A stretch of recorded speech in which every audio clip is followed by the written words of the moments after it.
Hello and welcome to the Renaissance English History Podcast's Tudor Minute, your mostly daily dose of all things related to medieval and Renaissance England. So I've said before that one of my favorite ways to look at history is through the music of the time period. And so all this week I'm recording Tudor minutes about different composers and different pieces of music from medieval and Renaissance England. And today I'm going to talk about Thomas Tallis. So Thomas Tallis was born around 1505 and he died in 1585.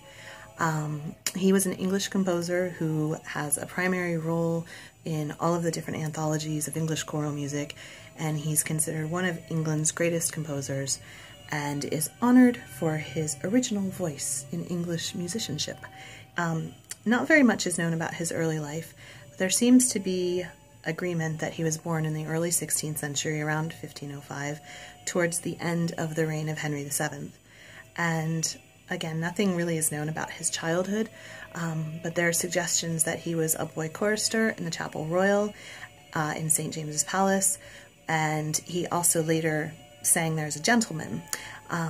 His first known musical appointment was in 1532 as the organist of Dover Priory, and that's now Dover College, and it's a Benedictine priory in Kent. And his career then took him to London, to Waltham Abbey, which was an Augustinian monastery in Essex, which was dissolved in 1540 during the dissolution of the monasteries. He was paid off, and then he also acquired a volume and preserved it of music at the time.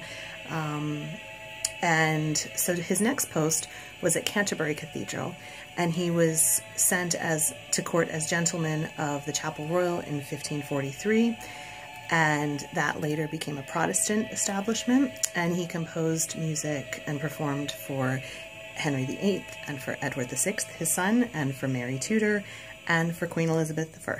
So he was very busy. He, of course, died in 1585 in the middle of Elizabeth's reign.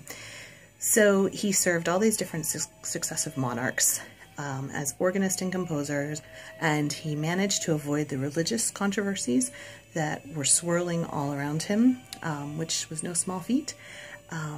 And like William Byrd, he did stay a Catholic. He called himself an unreformed Roman Catholic, and he was capable of switching the style of his compositions based on the different monarchs of the time.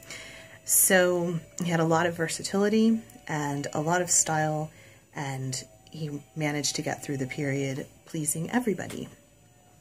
He married around 1552. His wife, Joan, outlived him by 4 years, and they apparently had no children.